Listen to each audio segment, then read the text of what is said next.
નમસ્કાર મિત્રો, જય શ્રી કૃષ્ણ.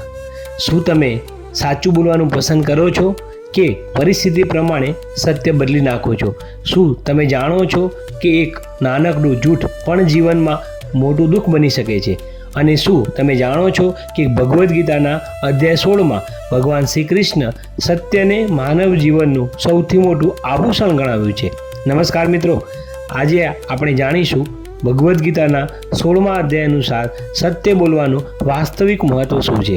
આ વિડીયો અંત સુધી જરૂરથી જોજો, કારણ કે અંતે એક એવો સંદેશ મળશે કે જે તમારા આખા જીવન દ્રષ્ટિકોણ બદલી શકે છે.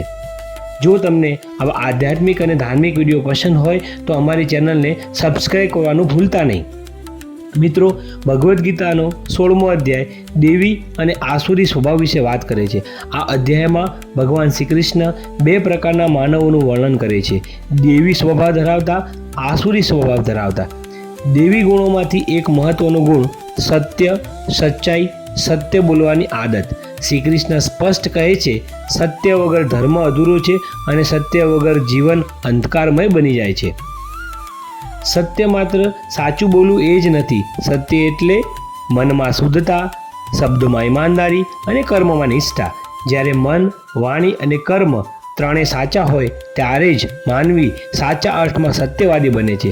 ભગવાન શ્રી કૃષ્ણ અનુસાર સત્ય બોલવાના માણસને નીચેના ફાયદા મળે છે: મન હંમેશા શાંત રહે છે, આત્મામાં અદ્ભુત શક્તિનો વિકાસ થાય છે, લોકોમાં વિશ્વાસ મળે છે, કરેલા કર્મનો ભય રહેતો નથી, જીવનમાં સફળતા આપમેળે આવે છે અને સૌથી મહત્વનું, ઈશ્વરની કૃપા હંમેશા સાથે રહે છે.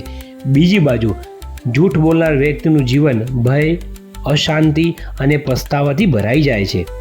આજના સમયમાં પૈસા, પદ અને પ્રતિષ્ઠા માટે લોકો સત્યનો ત્યાગ કરે છે, પરંતુ ભગવદ્ ગીતા આપણને શીખવે છે કે ક્ષણિક લાભ માટે જો તમે સત્ય છોડશો તો જીવનભર શાંતિ ગુમાવશો. સત્ય એ એવો દીવો છે જે અંધકારમાં પણ માર્ગ બતાવે છે. જીવનમાં સત્ય કેવી રીતે અપનાવવું? હંમેશા મીઠું પરંતુ સત્ય બોલો. કોઈને દુઃખ પહોંચે એ રીતે સત્ય ન બોલો. પહેલાં પોતે સત્યવાદી બનો. બાળકોને પણ સત્યના મૂલ્યો શીખવો. ભગવાનને સાચા હૃદયથી યાદ કરો. સત્ય વિકસશે તો વિશ્વ વિકસશે, સત્ય ટકશે તો માનવતા ટકશે અને સત્ય જીવંત રહેશે તો ભગવાન આપણા જીવનમાં